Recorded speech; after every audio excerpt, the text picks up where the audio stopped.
आज हम पढ़ने वाले हैं कक्षा 8वीं के गणित में से पूर्ण वर्ग संख्याएं। पूर्ण वर्ग संख्याओं के अंतर्गत हम पढ़ेंगे आज कि पूर्ण वर्ग संख्याओं की पहचान, पूर्ण वर्ग संख्याओं की विशेषता, पूर्ण वर्ग संख्या हम किस तरीके से बना सकते हैं और किस आधार पर हम जान सकते हैं कि ये पूर्ण वर्ग संख्या है या नहीं। सामने में मैंने कुछ प्रथम प्राकृत जो संख्याएं रहती है उन पूर्ण संख्याओं का वर्ग मैंने लिख के रखा है यहाँ पर, जैसे 1, 2, 3, 4, 5, 6, 7, 8, 9, 10। 1 का वर्ग हम देखते हैं, 1 का वर्ग बराबर 1, 2 गुणित 2 मतलब 2 का वर्ग बराबर 4, 3 गुणित 3 बराबर 3 का वर्ग बराबर 9, 4 गुणित 4 बराबर 4 की घात 2 बराबर 16, 4 चौक 16 हो जाएगा। 5 गुणित 5 बराबर 5 का वर्ग बराबर 25, 5 पंचे 25। 6 गुणित 6 बराबर 6 का वर्ग बराबर 6 छक्के 36। 7 गुणित 7 बराबर 7 का वर्ग बराबर 49। 8 गुणित 8 बराबर 8 का वर्ग बराबर 64। 9 गुणित 9 बराबर 9 का वर्ग बराबर 81 और 10 गुणित 10 बराबर 10 का वर्ग बराबर 10 दहाम 100। इन पूर्ण वर्ग संख्याओं को बहुत ध्यान से यदि हम लोग देखते हैं तो हमको बहुत सारी जानकारियाँ इस आधार पर मिल जाती है कि कौन सी संख्या पूर्ण वर्ग संख्या हो सकती है और कौन सी संख्या पूर्ण वर्ग संख्या नहीं हो सकती है। इसके अलावा जब हम पूर्ण वर्ग संख्याओं के बारे में बात करते हैं तो पूर्ण वर्ग संख्या वो संख्या है कि अगर किसी संख्या को उसी संख्या से गुणा किया जाए तो जो गुणनफल आएगा वो पूर्ण वर्ग संख्या होगी। जैसे 1 का 1 से गुणा करने पर 1 आता है तो 1 का पूर्ण वर्ग हो जाएगा 1। वैसे 2 का 2 से गुणा करने पर मतलब 2 दूनी बराबर 4 अर्थात 2 का पूर्ण वर्ग है 4। वैसे 3 का पूर्ण वर्ग 9, 4 का पूर्ण वर्ग 16, 5 का पूर्ण वर्ग 25, 6 का पूर्ण वर्ग 36। इसी प्रकार से हम आगे भी हम लोग दे सकते हैं कि 7 7 49, 8 8 64, 9 9 81 और 10 दहाम 100। तो 10 का पूर्ण वर्ग क्या हो जाता है 100 हो जाएगा। तो किसी भी संख्या का उसी संख्या से जब गुणा किया जाता है तो जो गुणनफल प्राप्त होता है वह संख्या कहलाती है पूर्ण वर्ग संख्या, वो उस संख्या की पूर्ण वर्ग हो जाती है। अब जो बोलना चाह रहा था कि इन पूर्ण वर्ग संख्याओं को देखने से ही, चूँकि हमारे पास में जो अंक होते हैं वो 1 से लेकर 9 तक होते हैं, शून्य मिलने से 10 हो जाता है हमारे, इन्हीं के आधार पर हम पता कर सकते हैं कि कौन सी संख्या पूर्ण वर्ग होती है और कौन सी संख्या पूर्ण वर्ग नहीं हो सकती है। अगर इसके आधार पर देखना है हमको तो आप बड़े ध्यान से देखिए कि इन संख्याओं में जो इकाई की संख्या है, जैसे यहाँ 1, यहाँ 4, यहाँ 9, यहाँ 6, यहाँ 5, यहाँ 6, यहाँ 9, यहाँ 4, यहाँ 1 और यहाँ 0। और 0 में भी हम इसमें कुछ अंतर करेंगे जो मैं बाद में बताऊंगा आपको। तो हम देखते हैं कि इकाई के अंक में क्या होना चाहिए, या तो 1 होगा या 4 होगा या 5 होगा या 6 होगा या फिर 9 होगा। इसके अलावा कोई और अंक आपको नहीं दिख रहा है। जैसे उदाहरण के लिए हम लोग 2, 3, 7 और 8 हमको नज़र में नहीं आ रहा है इसमें से किसी भी पूर्ण वर्ग संख्या में, चाहे वो 1 का हो, चाहे वो 9 का हो या 10 का हो। इसमें कहीं पर भी हमको ये 4 अंक जो हैं वो इकाई के अंक पर नहीं दिख रहे हैं।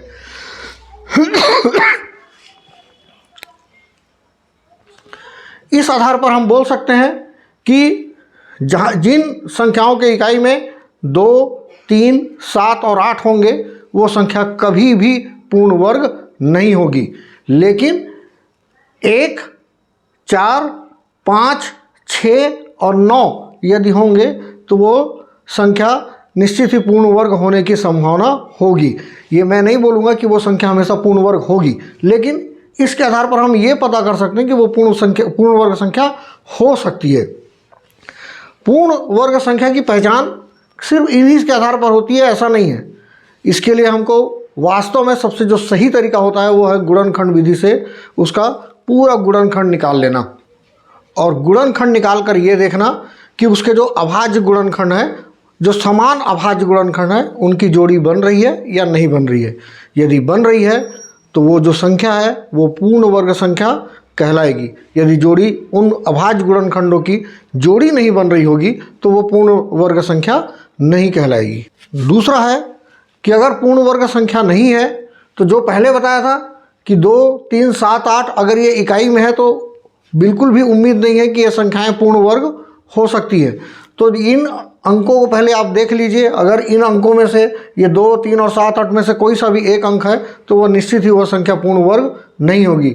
लेकिन इसके अलावा यदि 1, 4, 5, 6 और 9 अगर ये होंगी तो पूर्ण वर्ग होने की संभावना होगी। आप उसके आधार पर अब उनका अभाज्य गुणनखंड निकालकर आप कोशिश करके पता कर सकते हैं कि वो पूर्ण वर्ग संख्या है या नहीं है। तो ये कुछ सहूलियत है, एक प्रकार से हम बोल सकते हैं कि इन अंकों के आधार पर आपको उसको अभाज्य गुणनखंड निकाल कर देखने की भी कोशिश करने की ज़रूरत नहीं है। आप सीधा बता सकते हैं कि ये पूर्ण वर्ग संख्या नहीं होगी क्योंकि इसके इकाई में 2, 3, 7 और 8 हैं। लेकिन अगर 1, 4, 5, 6, 9 है, निश्चित रूप से आपको उसका अभाज्य गुणनखंड निकालकर जरूर देखना होगा, तभी पता चलेगा कि वो पूर्ण वर्ग संख्या है। पूर्ण वर्ग संख्याओं की जो कुछ विशेषताएं हैं, पहला कि उसके जो अभाज्य गुणनखंड निकलेंगे उनकी जोड़ी बन जाएगी। दूसरा, उसके इकाई के अंक 1, 4, 5, 6, 9।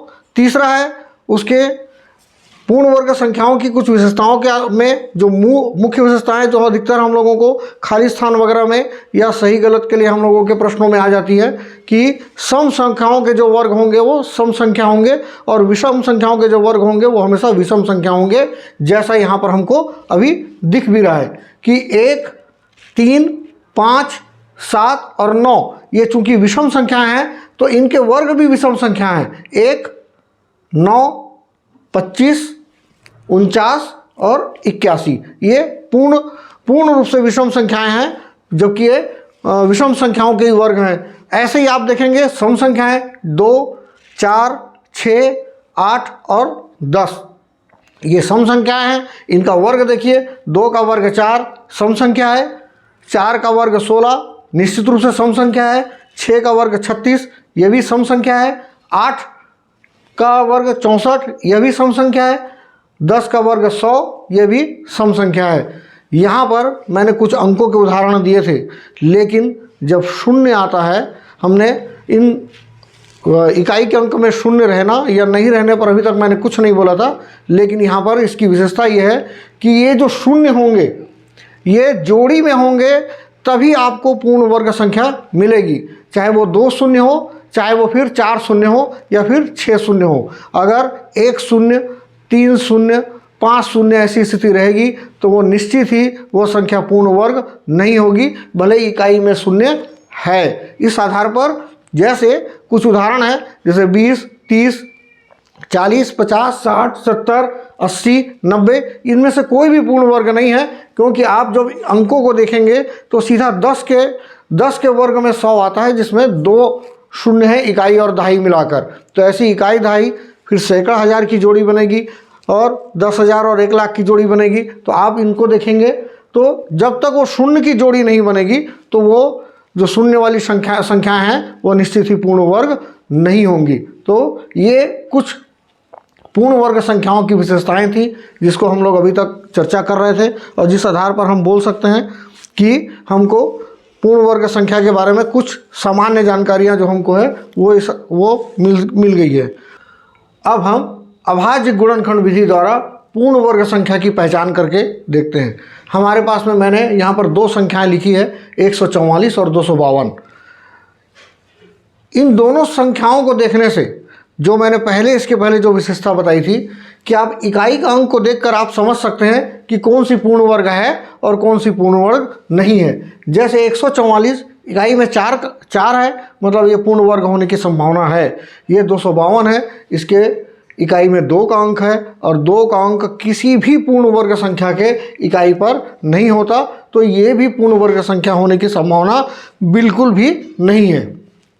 लेकिन चूंकि हमने अभाज्य गुणनखंड विधि द्वारा पूर्ण वर्ग संख्या की पहचान करना है, हम दोनों स्थिति को देखकर हम पता करके देखते हैं कि ये दोनों पूर्ण वर्ग संख्याएं हैं या नहीं है।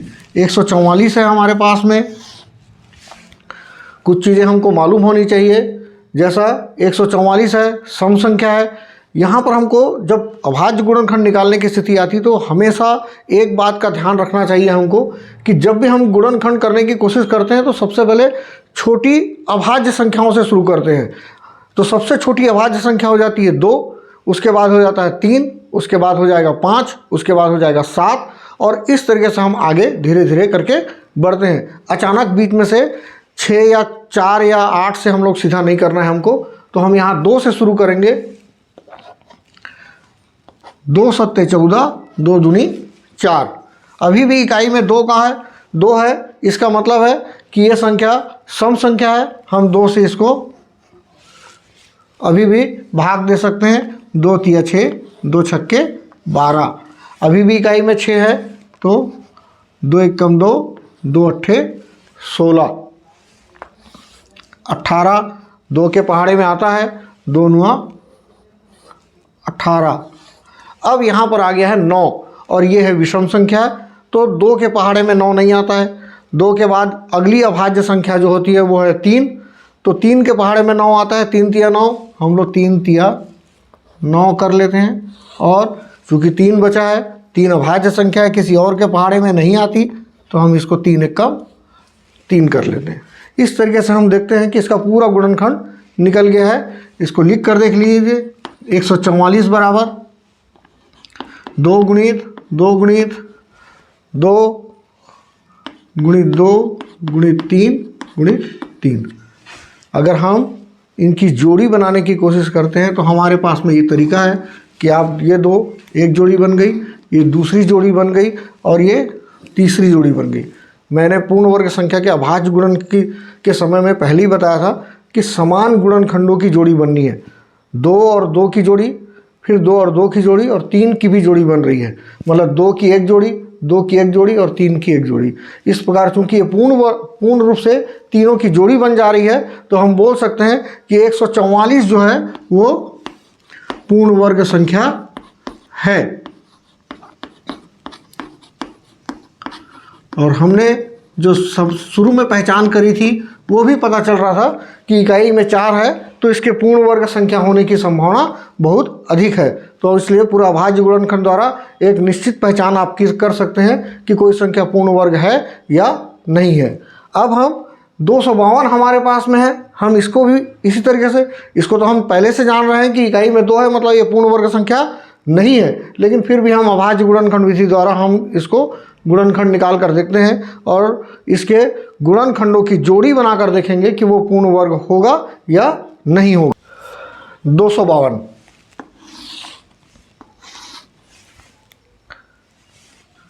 इकाई में 2 है, निश्चित ही ये सम संख्या है, तो हम 2 से शुरुआत करेंगे। 2 है, 2 एकम 2, 2 दूनी 4, 2 छक्के 12। अभी भी इकाई में 6 है, तो सम संख्या है, तो 2 छक्के 12, 2 तिया 6। अब यहाँ पर इकाई में चूँकि 63 आ गया है और इकाई में हमारा अंक आ गया है 3, और 3 चूँकि विषम संख्या है, तो हम देख लेते हैं कि ये 3 से भाग जाएगा या नहीं जाएगा। जैसे 2 के बारे में हमको मालूम था कि इकाई का अंक 2 से भाग जाता है तो वो पूरी संख्या 2 से भाग चली जाती है। तो जब 3 की स्थिति आती है तो 3 के बारे में भी हमको मालूम होना चाहिए कि इसके अंकों का योग, जो भी संख्या होगी उसके अंकों का योग यदि 3 से विभाजित है तो निश्चित रूप से वो पूरी संख्या 3 से विभाजित होगी। तो हम इसे 3 से भाग देकर देख लेते हैं। 3 दूनी 6 और 3 एकम 3। अभी भी इकाई में 1 है, मतलब विषम संख्या है, और ये 21 है। 3 के पहाड़े में 21 आता है, और विभाज्यता नियम को भी देखेंगे तो 2 और 1 3, तो 3 को 3 से भाग पूरा जाता है, तो 21 भी 3 से पूरा भाग जाएगा। तो 3 के पहाड़े में 3 सत्ते 21। अब इकाई में 7 अब अकेली संख्या 7 बच गई है, और 7 चूंकि अभाज्य संख्या है, ये किसी और के पहाड़े में नहीं आती है, खुद के पहाड़े में और 1 के पहाड़े में आएगी बस। मतलब 1 से विभाजित होगी और खुद से विभाजित होती है। तो इसलिए जब ये खुद से विभाजित होना है तो हम इसको 7 के पहाड़े में ले लेते हैं। 7 एकम 7। अब इसका गुणनखंड पूरा अभाज्य गुणनखंड निकल गया है। हम इसको लिख कर देख लेते हैं। 252 बराबर 2 गुणित 2 गुणित 3 गुणित 3 गुणित 7। अब जब जोड़ी बनाना है समान अभाज्य गुणनखंडों की, तो जैसे 2 है, 2 की जोड़ी बन रही है 2 के साथ में, 3 की जोड़ी बनेगी 3 के साथ में, लेकिन 7 यहाँ पर अकेला रह जाएगा। तो 7 चूंकि अकेला रह गया है, अर्थात 7 की जोड़ी नहीं बन रही है, तो ये संख्या जो है 252 वो पूर्ण वर्ग संख्या नहीं है। अगर हमें लिखने के लिए बोला जाता है तो हम इसको पूरा पूरा लिख सकते हैं। 252 के गुणनखंड में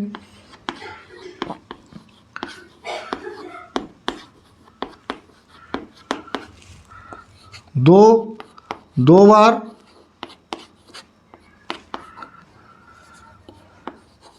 3 2 बार तथा 5 तथा 7 एक बार आया है।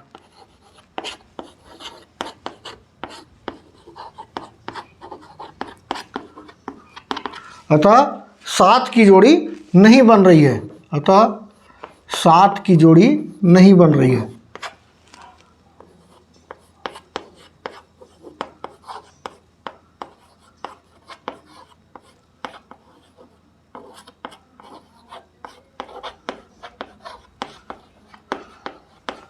तो चूंकि 7 की जोड़ी नहीं बन रही है, इसलिए 252 जो है वो पूर्ण वर्ग संख्या नहीं है।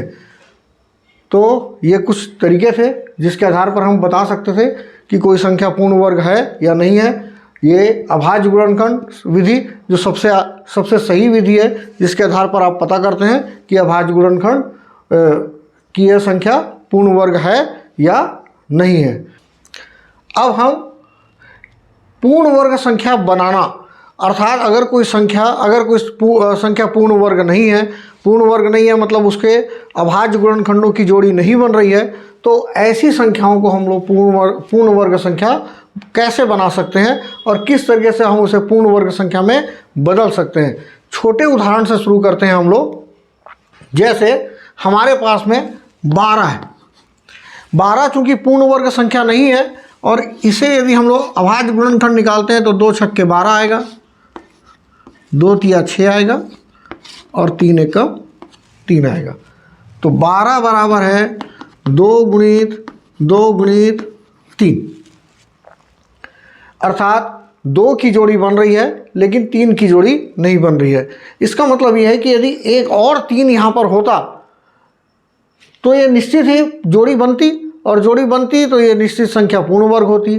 तो जब एक और 3 चाहने के लिए हमें यहाँ पर 3 का गुणा करना पड़ेगा, और 3 का गुणा करना है मतलब यहाँ भी हमको 12 गुणित 3 करके रखना पड़ेगा, जिससे ये 12 तिया हो जाएगा 36, और ये 2 की जोड़ी और 3 की जोड़ी बनेगी, अर्थात ये संख्या पूर्ण वर्ग होगी। जब इसका लिखने का समय आएगा तो हम इस तरीके से 2 का वर्ग गुणित 3 का वर्ग ऐसा करके, और 2 गुणित 3 का वर्ग बराबर 2 तिया 6, 6 का वर्ग, तो 36 को हम 6 के वर्ग के रूप में लिखकर दिखा सकते हैं। अर्थात ये जो 12 था इसका पूर्ण वर्ग बनाने का समय आया तो 12 तिया 36, 3 का गुणा करने से ये संख्या जो है वो पूर्ण वर्ग बन जाएगी। एकदम छोटा उदाहरण है ये। हम इसके पहले जो उदाहरण लिए थे उसको भी अगर हम लोग करना चाहें तो वो संख्या भी पूर्ण वर्ग बन सकती है। हम उसी को एक बार फिर से करके देखते हैं कि किस तरीके से हम उसे पूर्ण वर्ग में बदल सकते हैं। हमने लिया था 252, और इसे हम लोगों ने अभाज्य गुणन की विधि से जाना था कि ये पूर्ण वर्ग है या नहीं है। तो हमने इसे जब निकाला था तो 2 एकम 2, 2 दूनी 4, 2 छक्के 12, फिर 2 छक्के 12, 2 तिया 6, 3 दूनी 6, 3 एकम 3, 3 सत्ते 21 और 7 एकम 7। इस तरीके से हमने इसे निकाला था। तो जब हम इसे लिखते हैं तो 252 बराबर हो जाता है 2 गुणित 2 गुणित 3 गुणित 3 गुणित 7। यहाँ ये स्थिति है 252 के गुणनखंड में 2 की जोड़ी बन रही है, 3 की जोड़ी बन रही है, लेकिन 7 की जोड़ी नहीं बन रही है। तो 7 की जोड़ी बनाने के लिए चूंकि हमारे पास 7 पहले से एक है, एक और 7 चाहिए हमको जिससे वो जोड़ी बन जाएगी।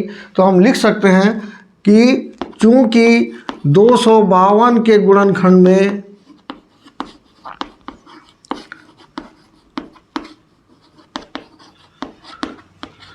7 की जोड़ी नहीं बन रही है,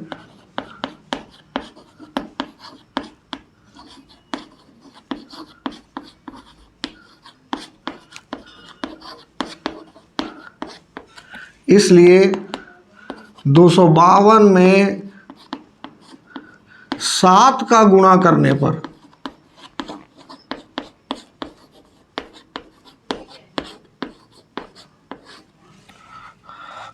प्राप्त संख्या पूर्ण वर्ग होगी। प्राप्त संख्या पूर्ण वर्ग होगी। इसको अगर हम देखते हैं तो ये 252 बराबर 2 गुणित 2 गुणित 3 गुणित 3 गुणित 7 है। तो 7 का जब गुणा करना है तो हमको दोनों पक्षों में करना पड़ेगा। तो यहाँ भी हम 252 में 7 का गुणा करने की बात कर रहे हैं, तो उसके गुणनखंड में भी हमको एक 7 लाना पड़ेगा जिससे वो जोड़ी बन जाए। तो ये 7 दूनी 14 की 4, 7 पंचे 35 और 1 36 की 6, 7 दूनी 14 और 3 17, 1764। और यहाँ जोड़ी देखेंगे तो 2 की जोड़ी बनी, 3 की जोड़ी बनी और 7 की जोड़ी बनी। मतलब 2 का वर्ग गुणित 3 का वर्ग गुणित 7 का वर्ग।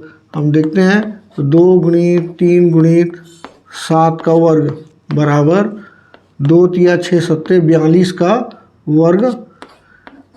ये संख्या 1764 जो है वो 42 के वर्ग के रूप में हमको दिखाई देती है। इस प्रकार ऐसी संख्याएं जो पूर्ण वर्ग नहीं है उसे भी हम लोग एक गुणनखंड का और गुणा करके उसे पूर्ण वर्ग के रूप में हम लोग लिख सकते हैं। अगर अभी तक आपने मेरे चैनल को सब्सक्राइब नहीं किया है तो ज़रूर सब्सक्राइब करिए, वीडियो को लाइक करिए और निश्चित रूप से कमेंट करिए।